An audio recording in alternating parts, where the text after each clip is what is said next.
Et bonjour à toutes et à tous, on se retrouve aujourd'hui pour une nouvelle vidéo pronostic pour 3 matchs de la journée 20 de notre chère Ligue 1. Cette Ligue 1 qui est de retour après des épisodes assez incroyables en Coupe d'Europe. Alors en Europa League certes, mais surtout en LDC où l'OM s'est fait éliminer par le gardien de Benfica alors que l'OM n'affrontait pas Benfica.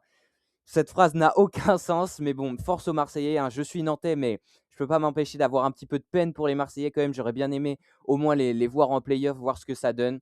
Ils sont éliminés. Bref, c'est pas le sujet de la vidéo. Aujourd'hui, on va essayer de bien pronostiquer 3 matchs de la journée 20 de Ligue 1, comme j'ai dit, qui sont Lorient-Nantes, Lyon, Lille et Strasbourg-PSG. Donc 3 gros matchs, un pour le maintien, un pour la course à l'Europe et un pour le titre. Donc, pour la course au titre en tout cas. Donc voilà, ça dans des contextes différents, mais très intéressants. Si vous découvrez cette chaîne, n'hésitez pas à vous abonner. Ça fait super plaisir le soutien en ce moment. Vraiment merci à tous et j'espère que vous allez kiffer cette vidéo. Si c'est le cas, likez-la et comme j'ai dit, abonnez-vous, ça fait super plaisir. Donc, pour ceux qui veulent juste voir les pronostics, il y a le timecode, hein, vous pouvez aller directement en fin de vidéo, il n'y a pas de souci. Pour ceux qui veulent un peu plus que les pronostics, un petit peu des arguments détaillés, etc., je fais des petites analyses rapides des deux équipes qui s'affrontent juste avant. Ça prend pas beaucoup de temps et c'est vraiment utile pour savoir se positionner, pour faire un pronostic. En tout cas, moi, je le crois. Voilà, donc avant tout ça, on va quand même faire un petit point sur mes anciens pronostics. Vous savez, je fais le compte de mes pronostics, comme ça, on verra en fin de saison si j'ai été un bon pronostiqueur ou pas. Et c'est parti. Donc, comme je l'ai dit, tout d'abord, un petit point sur mes pronostics pour la dernière journée de Ligue 1. Voyez à gauche mes pronostics, à droite les résultats réels. J'avais pronostiqué 2-1 pour Lens face à Marseille au Vélodrome. Malheureusement ou heureusement pour les Marseillais, ils ont gagné 3-1 chez eux. Donc, c'était vraiment un match maîtrisé de leur part. Ils ont su faire ce qu'il fallait pour battre les leaders lensois qui ne sont donc plus leaders. J'avais pronostiqué un match nul 1-1 entre Nantes et Nice. Sauf que la première période des Nantais a vraiment été catastrophique. On perd finalement 4-1 ce match. Et ça nous met vraiment dans le mal. Et j'espère que contre Lorient, il y aura une réaction avec les nouvelles recrues, etc. Même si j'en doute un petit peu. Et enfin, le troisième match, j'avais pronostiqué 1-0 pour Lille face à Strasbourg. Et encore une fois, une débandade des Lillois qui sont vraiment sur une mauvaise dynamique et ils se sont fait battre et même Strasbourg a gagné 4-1 face à Lille. Donc c'était une grosse, grosse victoire des Strasbourgeois. Donc comme vous pouvez le voir, je n'ai aucun pronostic de bon et on va voir ce que ça donne sur mes comptes juste là. Et voici donc mon bilan. Donc 3 scores parfaits, ça bouge pas. 13 bonnes issues, ça ne bouge pas. Ce qui bouge évidemment sur 3 pronostics, 3 ratés, eh bien ce sont les ratés et j'en ai 12 maintenant. Ça commence à se resserrer entre les deux. J'avais dit, ouais, je vais essayer encore plus creuser l'écart. J'étais bien jusque-là. Et là, 3 ratés sur 3 pronostics, ça fait mal. Ça fait vraiment mal. Et j'espère que les 3 d'aujourd'hui vont être meilleurs parce que là, entre 12 et du coup 16, ça commence à se rééquilibrer. Et j'espère que je vais creuser l'écart pour les bonnes issues et scores parfaits, évidemment, face aux ratés. On passe à l'analyse du premier match, donc Lorient face à Nantes. Ce match se fait donc entre deux équipes aux dynamiques opposées, entre Lorient qui est vraiment sur une dynamique, il me semble, de 9 matchs sans défaite, il me semble, ou voire 10 peut-être maintenant. Mais en tout cas, c'est dans ces eaux-là et ils sont très très bons en ce moment, les Merlus. Et voilà, vous voyez, 2 victoires d'affilée en Ligue 1. Ils viennent de battre leurs rivaux rennais. Et là, on peut dire que. Est-ce qu'on peut dire que c'est un derby Lorient-Nantes? Je sais pas, je ne suis pas sûr, mais voilà, c'est quand même assez proche géographiquement à l'échelle de la France en tout cas. Et en face de l'EFC Nantes qui est sur 2 défaites d'affilée en Ligue 1, mais surtout, une seule victoire sur les peut-être 10 derniers matchs en Ligue 1. Donc bon, c'est très, très compliqué. On a gagné face à l'OM au Vélodrome, mais à part ça, il y a rien de positif, quasiment depuis l'arrivée d'Ahmed Kantari. Déjà 11 points d'écart entre les 2 formations, vous pouvez le voir là à droite, 14 points pour Nantes, 25 pour Lorient qui est même dans la première partie de tableau, hein. Ils sont 9e les Merlus, ils font une très, très bonne saison de remontée, hein, puisque je précise, pour ceux qui ne savaient pas, qu'ils viennent de remonter en Ligue 1. L'année dernière, ils étaient en Ligue 2, mais bon, ils ont quand même un effectif taillé plutôt pour la Ligue 1 et ils font, une très bonne saison pour l'instant. Ils sont même dans la première partie de tableau, donc peut-être qu'ils vont vouloir rêver pour la deuxième partie de saison, je ne sais pas. Nous, en tout cas, en tant que Nantais, on va essayer de se maintenir et une victoire, chez les Merlus nous ferait extrêmement du bien, même si ça sera difficile.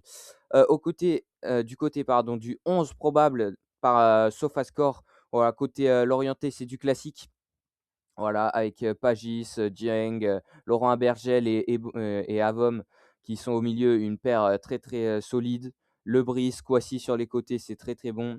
Et côté nantais, voilà ce que nous propose SofaScore avec, comme, au match face à Nice, ça a pas été très grande réussite, mais Le Penant un petit peu en rôle d'ailier. Mohamed serait titulaire, voilà. Mais, à voir, il y a des retours de blessures. En ce moment, à Nantes, ça bouge beaucoup du côté des départs, du côté des arrivées et cetera, mercato. D'ailleurs, dites-moi en commentaire si vous voulez que je vous fasse, une petite vidéo, bilan mercato, hivernal du FC Nantes, voilà, comme vous voulez. Et sinon, pas grand-chose qui bougerait dans le 11. Côté des absents, voilà tout ce que nous dit SofaScore, mais en réalité, il y aura moins d'absents que ça. Côté nantais, Coquelin et Tabibou, Leroux devraient être de retour. Par contre, Machado est bien absent, Tati suspendu, mais il me semble que 111, Leroux, Coquelin et Tabibou sont de retour. Et Amadi Camara sera sûrement dans le groupe, mais il ne jouera pas, hein. Il va sûrement repartir. Le FC Nantes va sûrement casser son prêt, et donc il retournera à Sturm Graz, normalement. Et côté Lorienté, beaucoup d'absents, mais comme pour le FC Nantes, pas mal devraient être de retour pour ce match. Côté des meilleurs joueurs depuis le début de saison, on peut voir Yvon Bogo, hein, le gardien lorientais, et Anthony Lopez côté nantais, le gardien évidemment. C'est les 2 meilleurs joueurs d'après SofaScore, en tout cas des équipes.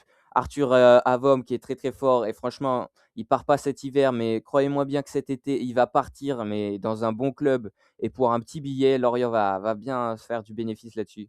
Pablo Pagis qui est le meilleur buteur des Lorientais en championnat, je crois. Kouassi et Abergel, voilà, comme j'ai dit, les meilleurs joueurs. Et côté nantais, Awaziem de retour, Le Penant, Matt Sabline et Junior Mwanga. Je voulais faire une petite comparaison entre, Avom et Le Penant, même si c'est des profils assez différents. On peut voir que Arthur Avom est bien plus complet en termes de passes, il est meilleur, dans la globalité, et Le Penant est meilleur en possession gagnée et en pourcentage de duels. Mais on peut voir qu'il fait beaucoup plus de courses, Arthur Avom, beaucoup plus de passes et cetera. Donc un profil plus complet que Johan Le Penant, et Arthur Avom est meilleur que Le Penant cette saison, tout simplement. Et au niveau des dernières confrontations, on voit, qu'il y a eu match nul, victoire de Nantes, et avant ça, mais c'était déjà en 2023, victoire de Lorient. Donc Nantes a globalement l'avantage sur Lorient ces dernières années, mais cette année, il semble que ça soit pas le cas. Deuxième match, Lyon-Lille au Groupama Stadium.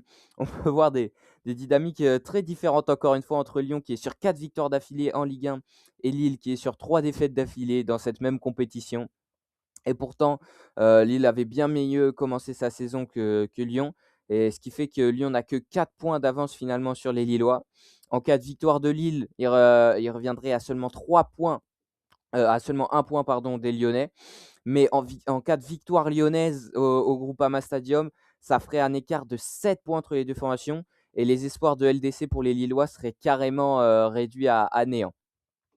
Donc au niveau du 11 probable, voilà ce que nous propose SofaScore avec un Hendrick titulaire potentiellement, Olivier Giroud en face. Giroud qui a d'ailleurs marqué un penalty à la toute dernière minute face à Fribourg, en Europa League, voilà, jeudi, et qui a permis aux Lillois de gagner ce match face à Fribourg. Et donc il me semble qu'ils ont fini 18-19e par là, donc ils sont qualifiés pour les playoffs, de Ligue Europa. Tandis que Lyon, justement, leurs adversaires, ont gagné encore une fois et ont fini premier de la phase de Ligue d'Europa League, et ça franchement, bravo les Lyonnais, c'est très, très fort de leur part. Et j'espère que ces 2 clubs iront loin en Europa League. Côté des absents, toujours, Fofana, Nuama, Abner Vinicius apparemment. Bon, Rachid Ghezal, c'est un peu moins important. Tagliafico serait absent, ça c'est un peu chiant, surtout si Abner et Tagliafico sont absents. Et côté lillois, évidemment, Igaman qui s'est fait les croisés à la canne, hein. Bentaleb qui serait apparemment absent, mais je pense que ceux où il y a écrit incertain, devraient être de retour, dans le groupe. Voilà.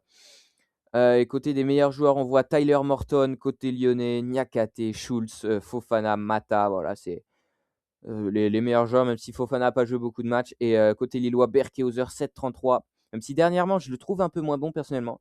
Peut-être que c'est seulement mon ressenti, mais au début, je lui faisais pas confiance quand il est arrivé à Lille, voilà, je suis complètement honnête. Puis il m'a vraiment impressionné, j'ai trouvé très, très bon. Et là, depuis 2-3 matchs, je le trouve moins impactant, moins bon, voilà. Mathias Fernandez Pardo, Aïssa Mendy, Félix Correa et Benjamin André. Voilà, encore une fois, j'ai fait une petite comparaison entre Tyler Morton et Benjamin André. Encore une fois, ce n'est pas exactement les mêmes rôles, mais c'est quand même le milieu, voilà, un petit peu créateur, qui trouve des bonnes passes, et cetera. On peut voir que Tyler Morton court beaucoup plus. On sait que, Benjamin André, c'est un joueur qui varie ses efforts, hein. Il commence à être vieux, il a 35 ans, mais il est toujours, très, très impactant dans le jeu, et cetera, et on peut voir que c'est des profils différents avec un Benjamin André bien meilleur au niveau des passes avancées et de la possession gagnée. Donc, alors que étonnamment au duel, c'est Taylor Morton qui gagne le plus de duels. Mais voilà, c'est beaucoup plus de courses, beaucoup plus de passes clés pour Taylor Morton, mais c'est de très bons joueurs de notre championnat. Et au niveau des 4 dernières confrontations, Lyon a l'avantage avec 3 victoires lyonnaises et un match nul. Est-ce que ça m'a influencé sur mon pronostic? Peut-être. Dernier match, Strasbourg-PSG à la Méno. Le PSG qui est sur, les 5 derniers matchs en Ligue 1, 5 victoires. Strasbourg qui reste sur 4 matchs sans défaite en Ligue 1, dont 2 victoires d'affilée là dernièrement. Mais déjà 15 points d'écart entre les 2 équipes, c'est quand même assez énorme. Au niveau du 11 probable, on voit du Joaquin Panicelli et Julio Enciso, mais voilà, oui, mais non, Julio Enciso, voilà, OK. Martial Godot que je connaissais pas du tout en début de saison et qui là, depuis quelques matchs, est vraiment très bon. Diego Moreira, toujours très, très bon, et qui je pense va partir cet été peut-être pour Chelsea, on ne sait pas. Et côté PSG, le 11 probable est celui-là. Avec la LDC qui s'est jouée mercredi, peut-être que ça va un petit peu tourner, je ne sais pas. Et au niveau des blessés, on voit tout ça, mais il n'y aura pas tous ces blessés, hein, pour le PSG, et tous ceux-là ne seront pas absents. Et côté, ah oui, il n'y aura pas Valentine Barco, effectivement, j'avais pas remarqué, mais là, il n'y a pas Valentine Barco. Apparemment, il est suspendu. Donc ça va peut-être, beaucoup jouer. Côté des meilleurs joueurs, comme j'ai dit, Valentine Barco, et côté, PSG, Vitinha à 7,76 pour, SofaScore, c'est énorme. Puis voilà, je vous laisse, regarder, hein, on va pas prendre trop de temps là-dessus. Et j'ai voulu comparer donc Barco et Vitinha. Donc c'est dommage, j'avais oublié que Barco était suspendu pour ce match, mais on peut voir que c'est 2 très, très bons joueurs, et surtout on peut voir à quel point Vitinha ressort sur ce graphique où il est au max quasiment, il est quasiment à 100 dans les courses, dans les passes avancées, dans le pourcentage de passes avancées réussies, dans les passes clés, il est très, très bon, mais Barco est juste devant lui. Dans les passes progressives, il est quasiment à 100 également. En duel, les 2 sont très, très bons, et en possession gagnée, Barco met quand même une petite distance à Vitinha. Donc on peut voir que même si Vitinha est bien supérieur, Barco est très, très bon. Voilà. Et au niveau des dernières confrontations, on peut voir 3-3, victoire de Strasbourg 2-1, victoire du PSG et victoire du PSG. Donc petit avantage pour le PSG, mais quand même, sur les 2 derniers matchs, les 2 matchs en 2025, c'est Strasbourg qui a l'avantage. Maintenant que tout ça est dit, on va pouvoir passer au pronostic pour ces 3 matchs. Et voici mes 3 pronostics. Donc je vois Lorient s'imposer 2-1 face à Nantes. Malheureusement pour les Nantais, encore une fois, je vois Nantes s'incliner face à une équipe plus forte qu'elle, tout simplement sur une bien meilleure dynamique, hein. C'est vraiment des dynamiques opposées entre ces 2 clubs, et tout simplement, en plus chez eux, alors même si on est meilleur à l'extérieur qu'à domicile, hein, c'est une vraie statistique. On est la seule équipe de Ligue 1 à être meilleure à l'extérieur qu'à domicile cette saison. Donc peut-être qu'on va réussir à faire quelque chose, accrocher un match nul, face à Lorient ou je ne sais quoi. Mais je vois tout de même Lorient sur 2, vraiment meilleur sur les derniers matchs, et donc une victoire 2-1 de Lorient. Pour le match Lyon face à Lille, je vois une victoire 1-0 des Lyonnais face aux Lillois qui sont vraiment en difficulté ces derniers temps. Même si, comme j'ai dit, ils ont gagné face à Fribourg en Europa League, juste, jeudi. Hem, je les vois perdre au Groupama Stadium, tout simplement parce qu'il y a vraiment une mauvaise dynamique, et surtout, là, en ce moment, il y a des tensions un petit peu entre les joueurs, entre le coach, Bruno Genesio a annoncé qu'il voulait quitter le club. Le président n'a pas voulu le laisser partir, donc c'est un peu compliqué à Lille en ce moment, et je vois Lyon tout simplement plus fort dans le jeu, dans la dynamique, dans l'identité collective, et cetera, et une victoire 1-0. J'ai mis un petit score, mais franchement, s'il y a un gros score pour Lyon, ça ne m'étonnerait pas tellement je vois un écart entre ces 2 clubs, en ce moment. Et peut-être la plus grosse surprise pour ces 3 pronostics, je me mouille un peu alors que je devrais jouer sûr pour augmenter mes résultats sur mes pronostics. Mais donc 2-2 entre Strasbourg et le PSG. Je vois Strasbourg à la méno accrocher le PSG, donc les champions en titre et les premiers du championnat pour l'instant. Voilà, je vois Strasbourg, dans un match avec beaucoup, d'occasions, réussir à mettre le 2-2. J'ai hésité à mettre 2-1 pour le PSG, et je me suis dit: «Ah non, un peu de folie, on est chez les Strasbourgeois», et je mets, 2-2. Voilà. J'espère que cette vidéo vous a plu. Si c'est le cas, n'hésitez pas à la liker, ça me ferait extrêmement plaisir. Et à vous abonner. On vient de passer les 50 abonnés. J'espère que d'ici quelques mois, on passera les 100 abonnés et même plus. Je compte sur vous pour me soutenir. Laissez un petit commentaire, voilà, si la vidéo vous a plu, si vous êtes d'accord avec ces pronostics. Et moi, je vous dis ciao tout le monde.